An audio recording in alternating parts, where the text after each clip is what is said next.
안녕하십니까? 뉴스 247입니다. 여러분, 멕시코는 이겼습니다.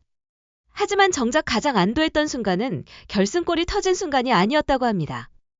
오히려 단 한 명의 선수가 그라운드를 떠난 순간, 멕시코 벤치는 비로소 승리를 확신했다는 이야기가 나오고 있습니다. 과연 그 선수는 누구였을까요? 바로 대한민국의 주장, 손흥민입니다. 대한민국은 멕시코와의 월드컵 조별리그 경기에서 아쉽게 0대1로 패배했습니다. 결과만 놓고 보면 실망스러운 경기였습니다. 실수 하나가 승부를 갈랐고 승점도 얻지 못했습니다. 하지만 경기를 끝까지 지켜본 팬들은 다른 이야기를 하고 있습니다. 정말 한국이 밀렸던 경기였나? 손흥민은 정말 부진했던 것일까? 왜 멕시코는 경기 내내 손흥민만 따라다녔을까? 사실 이날 손흥민의 기록은 화려하지 않았습니다. 골도 없었습니다. 어시스트도 없었습니다. 공식 기록만 본다면 평범한 경기처럼 보일 수도 있습니다. 하지만 축구는 숫자로만 설명할 수 없는 스포츠입니다. 손흥민은 경기 내내 멕시코 수비진을 흔들었습니다. 공을 잡지 않을 때조차 움직였습니다. 수비를 끌어냈습니다. 동료들에게 공간을 만들어 주었습니다. 그리고 전반전, 경기장의 공기를 얼어붙게 만든 장면이 등장합니다. 손흥민이 수비 뒷공간을 완벽하게 파고들었습니다. 골키퍼를 넘기는 침착한 마무리까지 나왔습니다. 순간 대한민국 팬들은 환호했습니다. 하지만 곧 오프사이드 깃발이 올라갔습니다. 골은 인정되지 않았습니다. 그러나 그 장면 하나만으로도 멕시코 수비진은 경고를 받았습니다. 손흥민을 단 한 번이라도 놓치면 치명적인 결과가 나올 수 있다는 사실을 말입니다. 여기서 흥미로운 가설이 등장합니다.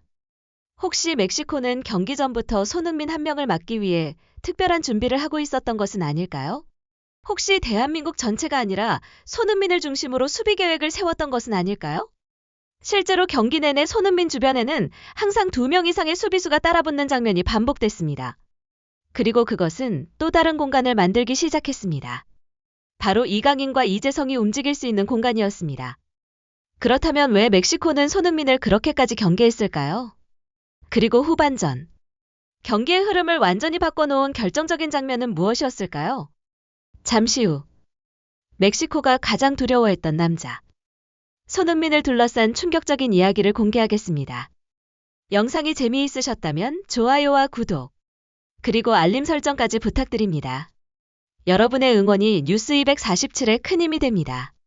자, 여러분. 그렇다면 왜 멕시코는 경기 내내 손흥민을 가장 위험한 선수로 경계했던 것일까요? 흥미롭게도 답은 골이나 슈팅 기록에 있지 않습니다. 오히려 공을 갖고 있지 않을 때의 움직임에 있었습니다. 많은 팬들은 축구를 볼 때 공을 따라갑니다. 하지만 세계적인 수비수들은 공보다 선수를 먼저 봅니다. 특히 손흥민 같은 선수는 더욱 그렇습니다. 손흥민은 공을 받기 전부터 상대 수비를 흔듭니다. 한 걸음 움직입니다. 수비수도 움직입니다. 다시 방향을 바꿉니다. 그러면 또 다른 수비수가 따라갑니다. 그 짧은 몇 초 사이에 공간이 만들어집니다. 그리고 바로 그 공간을 이강인과 이재성이 활용하기 시작했습니다. 실제로 전반전 대한민국은 멕시코를 상대로 전혀 밀리지 않았습니다. 오히려 여러 차례 위협적인 장면을 만들어냈습니다. 특히 손흥민의 움직임은 멕시코 수비진을 계속해서 불안하게 만들었습니다. 전반 30분이 지나면서 멕시코 수비수들은 점점 더 깊숙이 내려앉기 시작했습니다. 그만큼 손흥민의 침투를 의식하고 있었다는 뜻입니다. 여기서 흥미로운 가설이 하나 등장합니다. 혹시 멕시코는 손흥민을 막기 위해 원래 준비했던 전술까지 수정한 것은 아닐까요? 물론 공식적으로 확인된 사실은 아닙니다. 하지만 경기 내용을 보면 충분히 가능한 이야기입니다. 왜냐하면 손흥민이 움직일 때마다 최소 2명 이상의 수비수가 반응하는 장면이 반복됐기 때문입니다.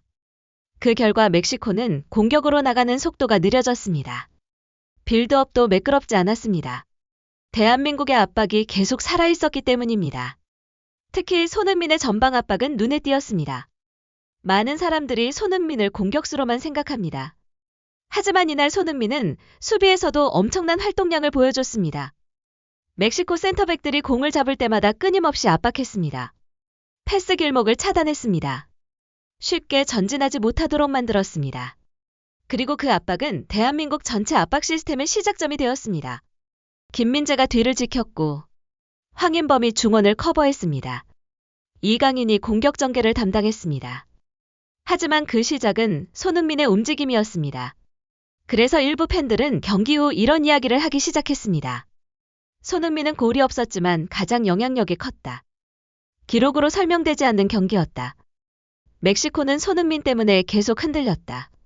그런데 후반전, 모든 분위기가 달라지는 결정적인 순간이 찾아옵니다. 멕시코의 선제골이 터진 뒤 대한민국은 더욱 강하게 몰아붙이기 시작했습니다. 그리고 바로 그때 경기장을 충격에 빠뜨린 교체 카드가 등장합니다. 손흥민, 그리고 이재성.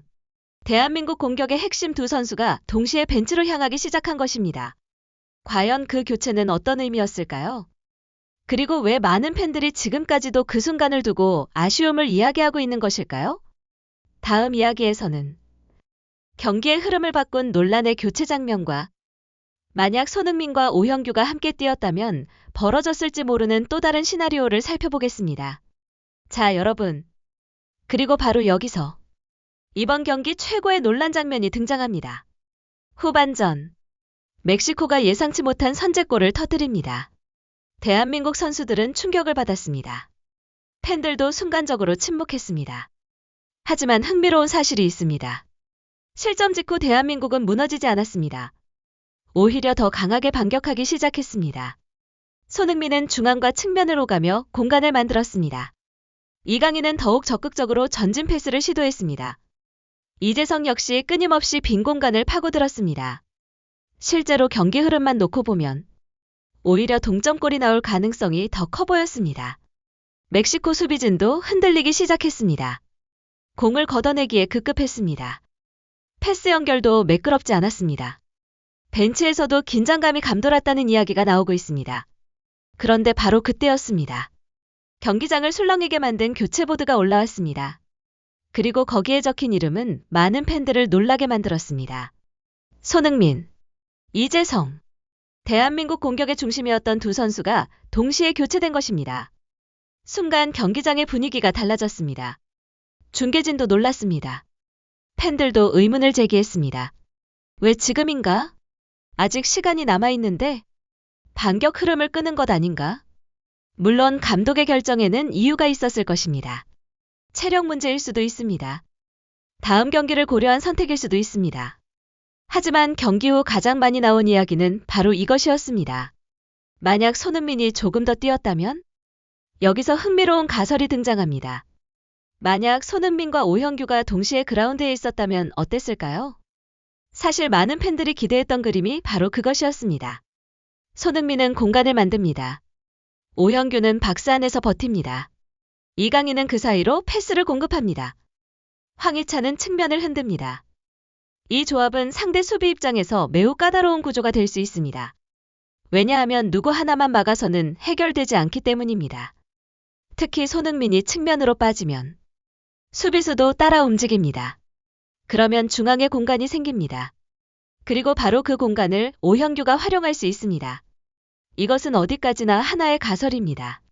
하지만 팬들이 지금도 아쉬움을 이야기하는 이유이기도 합니다. 실제로 손흥민이 빠진 이후 대한민국의 전방 압박 강도는 조금씩 떨어지기 시작했습니다. 멕시코는 이전보다 편하게 공을 돌릴 수 있었습니다. 수비 라인도 안정을 찾았습니다. 그리고 시간은 멕시코 편으로 흐르기 시작했습니다. 반대로 대한민국은 점점 조급해졌습니다. 패스는 길어졌습니다. 공격은 단순해졌습니다. 결정적인 장면도 줄어들었습니다. 물론 끝까지 포기하지는 않았습니다. 조규성의 헤더, 이강인의 중거리 슈팅, 여러 장면이 나왔습니다. 하지만 끝내 골문은 열리지 않았습니다. 그리고 많은 팬들의 머릿속에는 한 가지 질문만 남게 됐습니다. 손흥민이 끝까지 뛰었다면 결과는 달라졌을까? 그 질문은 지금도 계속되고 있습니다. 그런데 더욱 중요한 사실은 대한민국의 월드컵이 아직 끝나지 않았다는 것입니다. 멕시코전 패배는 아프지만 16강 희망까지 사라진 것은 아닙니다. 오히려 이제부터가 진짜 승부일 수도 있습니다. 다음 이야기에서는 대한민국이 왜 아직 희망을 버릴 필요가 없는지, 그리고 남아공전이 사실상 결승전으로 불리는 진짜 이유를 함께 살펴보겠습니다. 자, 여러분. 하지만 여기서 가장 중요한 사실이 있습니다. 대한민국은 아직 탈락하지 않았습니다. 멕시코전 패배는 분명 아쉬웠습니다. 그러나 월드컵의 문은 아직 닫히지 않았습니다. 오히려 지금부터가 진짜 시작일 수도 있습니다. 현재 대한민국이 맞이한 상황은 생각보다 단순합니다. 남아프리카 공화국과의 마지막 경기. 그 경기 결과에 따라 모든 것이 달라질 수 있습니다. 그래서 많은 축구 전문가들은 지금 남아공전을 사실상의 16강 결정전이라고 부르고 있습니다. 흥미로운 것은 분위기입니다. 멕시코전 직후 팬들은 실망했습니다. 하지만 시간이 흐를수록 반응이 조금씩 바뀌고 있습니다. 생각보다 경기력이 나쁘지 않았다. 충분히 희망이 있다. 남아공전은 다를 수 있다. 이런 목소리가 늘어나고 있습니다. 실제로 멕시코전 내용을 다시 살펴보면 대한민국은 강팀을 상대로도 경쟁력을 보여줬습니다. 김민재는 수비를 지켰습니다. 황인범은 중원을 조율했습니다. 이강인은 창의적인 패스를 만들어냈습니다. 그리고 손흥민은 상대 수비를 끊임없이 흔들었습니다. 즉, 전력 자체가 무너진 것은 아니었습니다. 한 번의 실수가 결과를 바꿨을 뿐입니다. 여기서 흥미로운 가설이 등장합니다. 혹시 멕시코전 패배가 오히려 대한민국을 더 강하게 만들고 있는 것은 아닐까요? 월드컵 역사에는 이런 사례가 많았습니다. 첫 번째 위기를 넘긴 팀이 더 강해지는 경우 말입니다. 패배는 선수들을 깨웁니다. 집중력을 높입니다. 그리고 무엇보다 간절함을 만듭니다.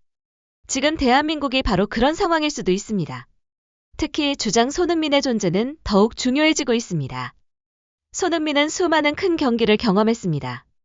프리미어리그, 챔피언스리그, 아시안게임, 월드컵. 그는 누구보다 이런 압박감을 잘 알고 있습니다. 그래서 많은 팬들은 지금도 믿고 있습니다. 진짜 손흥민의 무대는 이제부터다. 그리고 손흥민 혼자가 아닙니다. 이강인도 있습니다. 황희찬도 있습니다. 오현기도 있습니다. 김민재도 있습니다. 대한민국에는 경기를 바꿀 수 있는 선수들이 여전히 많습니다. 그런데 더욱 흥미로운 이야기가 나오고 있습니다.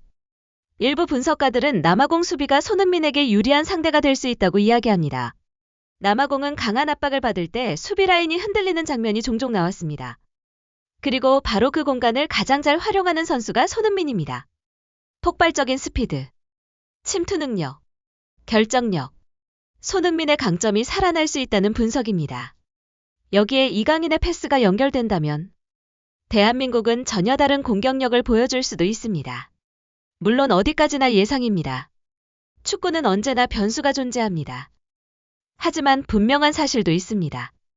대한민국은 아직 스스로 운명을 결정할 수 있다는 것입니다. 그것이 가장 중요합니다. 그래서 대표팀 내부에서도 벌써 남아공전에 모든 초점을 맞추고 있다는 이야기가 들려오고 있습니다. 그리고 팬들이 가장 기대하는 장면도 하나 있습니다.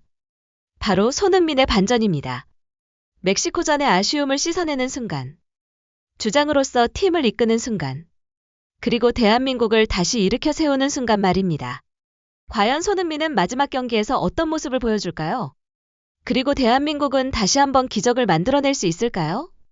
다음 마지막 이야기에서는 대한민국이 16강에 진출할 수 있는 경우의 수와 손흥민이 준비하고 있을지도 모르는 마지막 반전에 대해 함께 이야기해 보겠습니다. 자, 여러분. 이제 마지막 이야기입니다. 그리고 대한민국 축구 팬들이 가장 궁금해하는 질문에 답할 시간입니다. 과연 대한민국은 16강에 진출할 수 있을까요? 정답은 단순합니다. 아직 충분히 가능합니다. 멕시코전 패배는 아팠습니다. 하지만 치명적인 패배는 아니었습니다.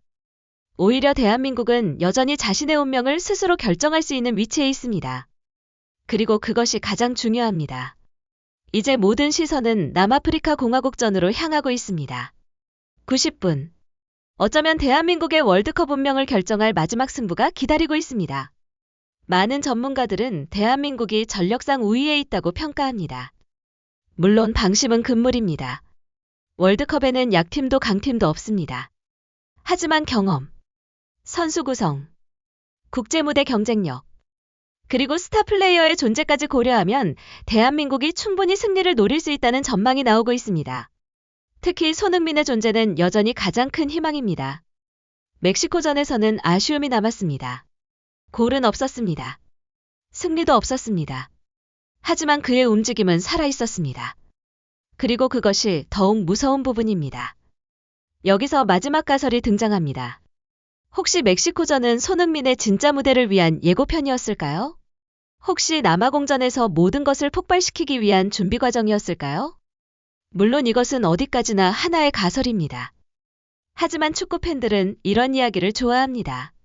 그리고 무엇보다 손흥민은 이미 수많은 기적을 만들어낸 선수입니다. 토트넘에서 그랬습니다.